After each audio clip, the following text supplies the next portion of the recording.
जब बिहार का मुखिया शारीरिक मानसिक तौर पर दिवालिया हो गया है, उसको समझ में ही नहीं आ रहा है, होश में ही नहीं है, तो यही होगा। मंगल पांडे को बर्खास्त किए जाने के या उसके इस्तीफे की मांग कर रहे हैं। अगर ये नहीं हुआ तो जब स्वराज इसको आगे बढ़ाएगा। क्योंकि नीतीश कुमार तो तबादला करने की स्थिति में है नहीं। जिस व्यक्ति को प्रधानमंत्री का नाम याद नहीं है, उसको कैसे पता चलेगा कि किस जिला में कौन एसपी जाना चाहिए। देखिए, प्रशांत किशोर अपने बिहार बदलाव यात्रा को लेकर कल सीतामढ़ी और मुजफ्फरपुर में थे और दोनों ही जगहों पर हाल फिलहाल में बेटियों के साथ जो कुकृत्य हुआ है, इसको लेकर प्रशांत किशोर काफी नाराज नजर आ रहे थे। प्रशांत किशोर ने बिहार सरकार के ऊपर निशाना साधा है। बिहार के मुख्यमंत्री नीतीश कुमार से सवाल पूछा है कि ये कैसी सुशासन है कि 3 दिन के अंदर 4 रेप की घटनाएं घटित हो जाती है।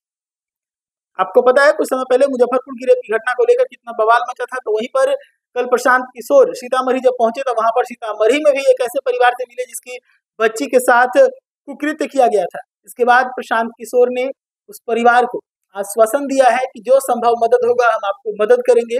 तो वहीं पर सरकार पर निशाना साधे हैं। वर्तमान में बिहार सरकार के जो स्वास्थ्य मंत्री है मंगल पांडे, उनका इस्तीफा भी मांग लिया है। प्रशांत किशोर क्या कुछ कह रहे सीतामढ़ी में, जरा सुन लीजिए। बच्ची है जिसके साथ ये विभत्स घटना हुई है।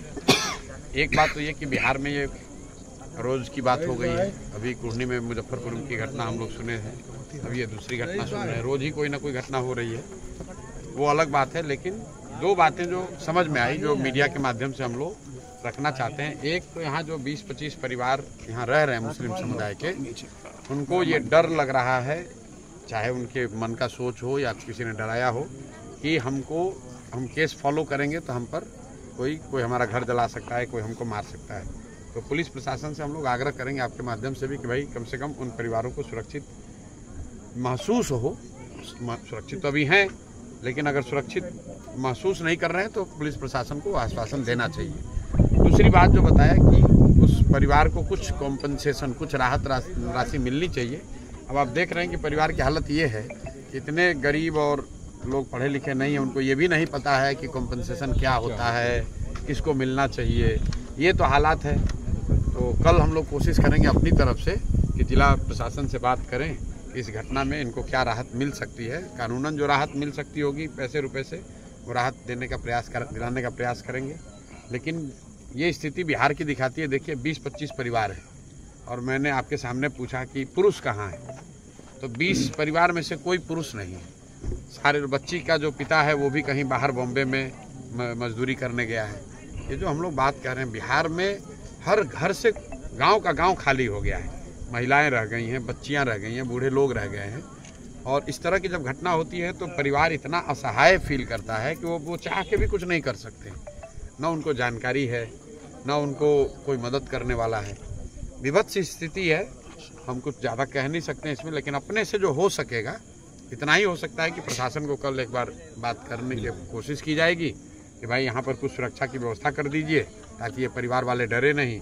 और दूसरा, उस बच्ची के परिवार को कुछ राहत, सरकारी अनुदान जो भी मिल सकता है वो दिया जाए।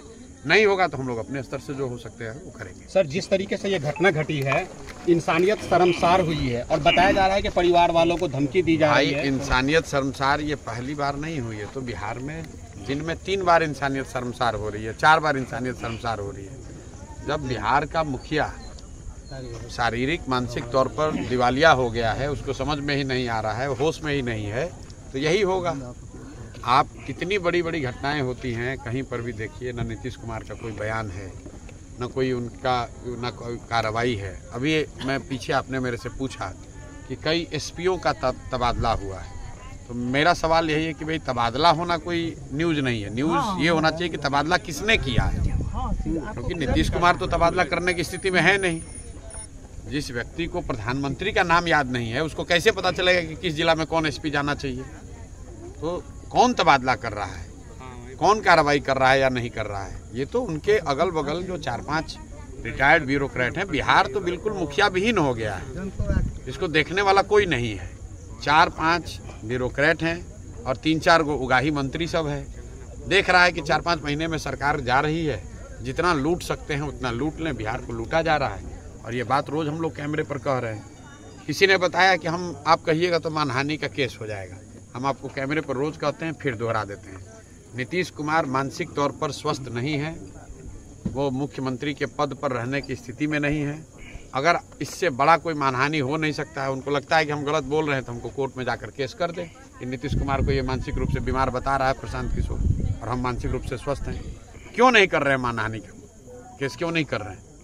इसलिए नहीं कर रहे हैं कि नीतीश कुमार, सबको पता है कि नीतीश कुमार मानसिक तौर पर स्वस्थ नहीं है, और जब कोई व्यक्ति राज्य का मुखिया मानसिक तौर पर स्वस्थ नहीं होगा तो राज्य की बदहाली तो होगी ही होगी।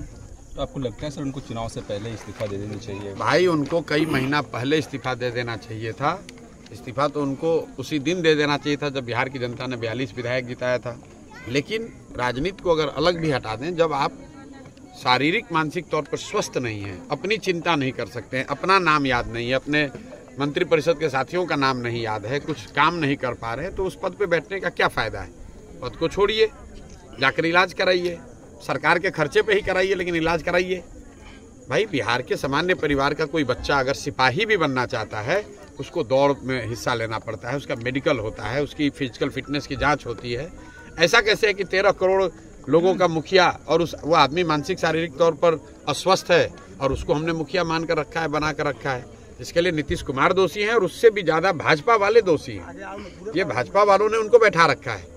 आपको क्या लगता है कि आपको हमको नीतीश कुमार के मानसिक स्वास्थ्य की स्थिति की जानकारी है? मोदी और अमित शाह को इसकी जानकारी नहीं है। उनको पता है कि इनकी क्या हालत है, फिर भी बैठाए हुए हैं। किसी तरह बिहार की जनता को मूर्ख बनाकर वोट लेना चाहते हैं। चलिए, उस पर सवाल मत कीजिए।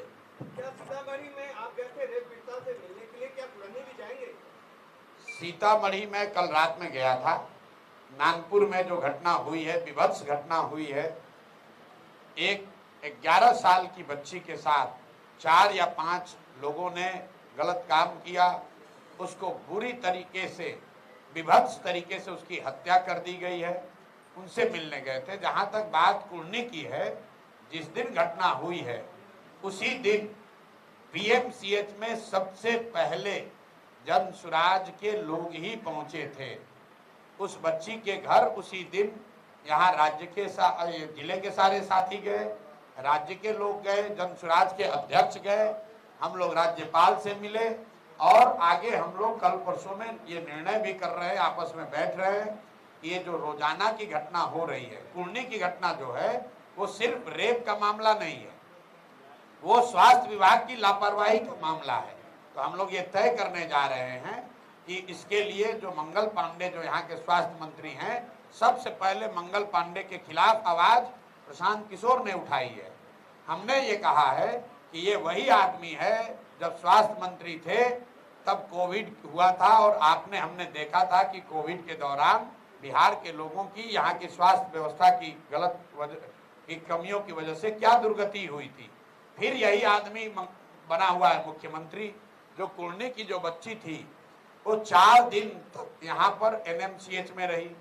फिर जब उसको पटना रेफर किया गया है, तो वहाँ पर लोग बता रहे हैं कि एम्बुलेंस में वो 4 से 6 घंटे तक वेट करती रही, वहाँ पर उसको एडमिशन नहीं मिला।